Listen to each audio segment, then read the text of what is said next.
अस्सलाम वालेकुम, कैसे हैं आप सब। उम्मीद है सब अच्छी होंगी और मज़े में होंगे। जैसे कि सब लोग जानते हैं, वक्त गुजरने के साथ साथ हर चीज़ का अंदाज़ और तरीक़ाकार बदलता जा रहा है। इसलिए फ़्रेंच फ्राइज़ का भी ज़माना हुआ है पुराना। अब बनाएं स्नैक्स इस स्टाइल में। बहुत यूनिक और बहुत इजी रेसिपी है। टी टाइम के लिए बेस्ट स्नैक्स हैं। बच्चों को ये बना के दें तो बिलीव करें आपके बच्चे आपसे फ़्रेंच फ्राइज़ की डिमांड करना छोड़ देंगे।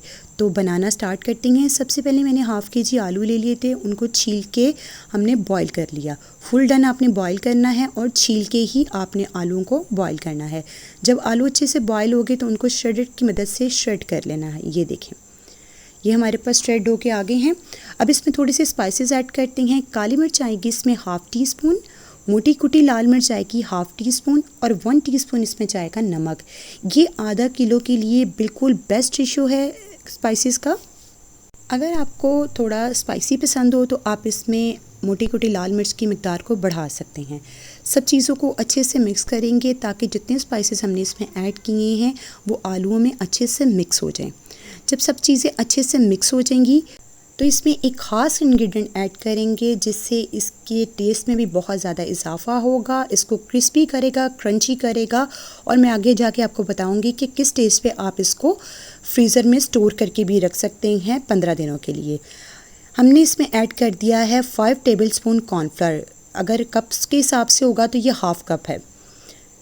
इसको अच्छे से मिक्स कर लेंगे ताकि सारा कॉर्नफ्लावर जो है इसमें अच्छे से मिक्स हो जाए। एक बात का ध्यान रखिएगा, आपने इसमें कॉर्नफ्लावर ही ऐड करना है, मैदा ऐड नहीं करना। अगर आप मैदा ऐड करेंगे तो आप इसको फ्रीज़ नहीं कर सकते और आपके स्नैक्स भी जो हैं वो उतने क्रिस्पी और क्रंची नहीं बनेंगे जितना आपके कॉर्नफ्लावर से बनेंगे। तो इसलिए कोशिश कीजिएगा कि आप इसमें कॉर्नफ्लावर ही ऐड करें। कॉर्नफ्लावर को अच्छे से मिक्स करेंगे और फिर इसको आटे की तरह गूंद लेंगे ताकि जो है इसमें एक अच्छी सी लचक सी आ जाए और ये हमारे पास अच्छी से डो फॉर्म में आ जाए। ये देखिए, डो हमारी बहुत अच्छे से रेडी हो चुकी है और देखिए हमारी डो माशाल्लाह से कितनी परफेक्ट रेडी हुई है। इस स्टेज पे आपने इसमें ऐड करना है 2 टेबलस्पून कुकिंग ऑयल। इसी स्टेज पे ऐड करेंगे, पहले या बाद में ऐड नहीं करेंगे।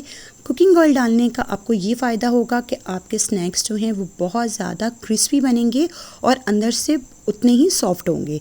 तो इसलिए इसको बिल्कुल भी स्किप नहीं कीजिएगा। कुकिंग ऑयल डाल के आपने इसको तकरीबन 2 से 3 मिनट के लिए आटे की तरह गूंदना है ताकि ये बहुत अच्छी सी आटे की तरह बिल्कुल मुलायम सी डो हमारे पास आ जाए। और ये देखें, डो हमारी रेडी हो चुकी है और आप देख सकते हैं कि ये बिल्कुल भी अब हाथों पे नहीं चिपक रही। ऑयल डालने का यही फ़ायदा था। डो हमारे पास आ गई है। अब डो को हम फ्लोर पे रख लेंगे। कोई मैंने ऑयल नहीं लगाया, कोई मैंने मैदा डस्ट नहीं किया, सिंपल मैंने डो को रखा है और हाथों की मदद से इसको फैला लेंगे।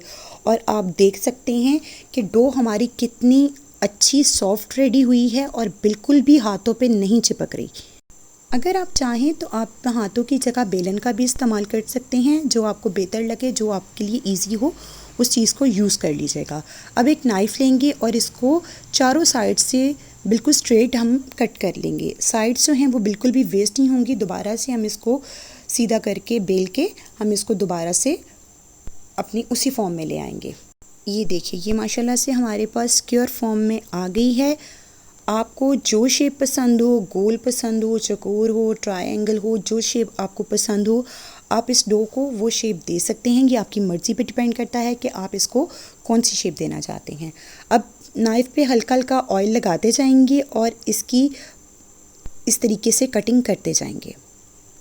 मैं इसकी ट्रायंगल शेप में कटिंग कर रही हूँ। आपको जो शेप पसंद हो आप उस तरीके की इसकी कटिंग कर सकते हैं। अगर आपको स्क्वायर में पसंद है आप इसकी स्क्वायर कर रहे हैं। और ये देखें कितना खूबसूरत सा ट्रायंगल हमारे पास आया है।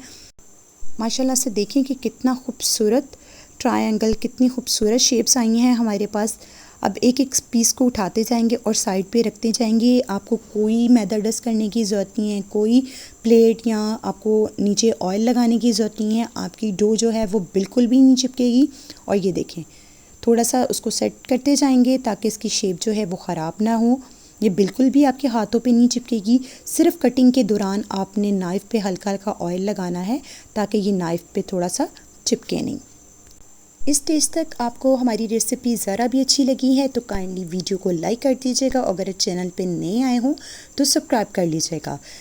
इसी तरीके के साथ सब ट्रायंगल्स में कट कर लूँगी और सबको साइड पे रख दूँगी। ये देखिए माशाल्लाह से सारे ट्रायंगल्स जो हैं वो मेरे पास रेडी हो चुके हैं। थिकनेस आपके सामने है कि कितनी होनी चाहिए कितनी नहीं होनी चाहिए। बहुत पतला नहीं होना चाहिए, बहुत मोटा नहीं होना चाहिए। दूसरी साइड पे मैंने कुकिंग ऑयल को गर्म करने के लिए रख दिया था और आपका ऑयल जो है वो तेज़ गर्म होना चाहिए। अब वन बाय वन हम ट्रायंगल्स को उठाते जाएंगे और गर्म ऑयल में डालते जाएंगे। जितना अच्छा आपका ऑयल गर्म होगा आपके स्नैक्स उतने ही ज़्यादा क्रिस्पी होंगे। तकरीबन 2 मिनट लगेंगे एक साइड पे और 2 से 3 मिनट लगेंगे दूसरी साइड पे। जब आपने अपने ट्रायंगल्स गरम ऑयल में डालने हैं तो आपने 2 मिनट के लिए इसको बिल्कुल भी नहीं छेड़ना। अगर आप इसको टच करेंगे तो ये नीचे चिपक जाएंगे और आपकी सारी मेहनत ख़राब हो जाएगी और हो सकता है ये बिखर भी जाएं। तो आपने बिल्कुल भी इसको नहीं टच करना और एक दूसरे के ऊपर भी नहीं डालना। 2 मिनट गुजर जाने के बाद आपने एक फ़ोक लेना है और फ़ोक की मदद से हल्का हल्का इसको टच करेंगे तो ये अपनी जगह जो है वो छोड़ देंगे। ये देखिए बिल्कुल भी आपको ज़ोर आजमाई नहीं करनी पड़ेगी। हल्का सा आप इसको टच करेंगे तो ये अच्छे से अपनी जगह छोड़ देंगे और आपने फ़ोक की मदद से ही सबकी साइड को चेंज कर लेना है। और फ़ोक को भी आपने तब यूज़ करना है जब आपको लगे कि नीचे हल्का हल्का कलर आने लग गया है हमारे स्नैक्स पे, तभी आपने फ़ोक से जो है इसकी साइड को चेंज करना है। और ये देखिए माशाल्लाह से कितना खूबसूरत सा गोल्डन सा कलर आ चुका है। अब इसको मैं निकाल लूँगी। लुक आपके सामने है, बहुत क्रिस्पी हैं, ऊपर से बिल्कुल एक क्रिस्पी और अंदर से उतने ही सॉफ्ट। और माशाल्लाह से लुक आप देखें कितनी खूबसूरत लुक आई है। इसी तरीके के साथ मैं बाकी सब भी जो है वो रेडी कर लूँगी। जितना गर्म आपका ऑयल होगा आपके स्नैक्स बिल्कुल नीचे नहीं चिपकेंगे, बहुत अच्छे से रेडी होंगे क्योंकि इसमें जितनी चीज़ें हमने यूज़ की हैं वो सब कुक हैं, सिर्फ हमने इस ऊपर से इसको कलर देना है। और ये देख सकते हैं कि किस तरह आराम से ये नीचे से ऊपर आ गए हैं। ज़रूर इस रेसिपी को ट्राई कीजिएगा। इसी तरीके के साथ मैं सब फ्राई कर लूँगी और मैं आपको इसको तोड़ के भी चेक करवाऊंगी कि कितने ये एक बबल की तरह फ्लफ़ी से हो गए हैं। ऊपर से उतने ही क्रिस्प और अंदर से उतने ही सॉफ्ट, बिल्कुल मिनी समोसों की तरह रेडी हुए हैं। आप इस स्नैक्स को मिनी समोसा का नाम भी दे सकते हैं। बिल्कुल ऊपर से क्रिस्पी हैं, अंदर से सॉफ्ट हैं और ये देख सकते हैं कैसे बबल की तरह फूले हुए हैं। तो ज़रूर ट्राई कीजिएगा। वीडियो अच्छे लगे तो वीडियो को लाइक कर दीजिएगा और जब ये रेसिपी आप बनाएं तो इसका फ़ीडबैक देके मुझे कमेंट्स में ज़रूर बताइएगा कि आपको मेरी रेसिपी कैसी लगी।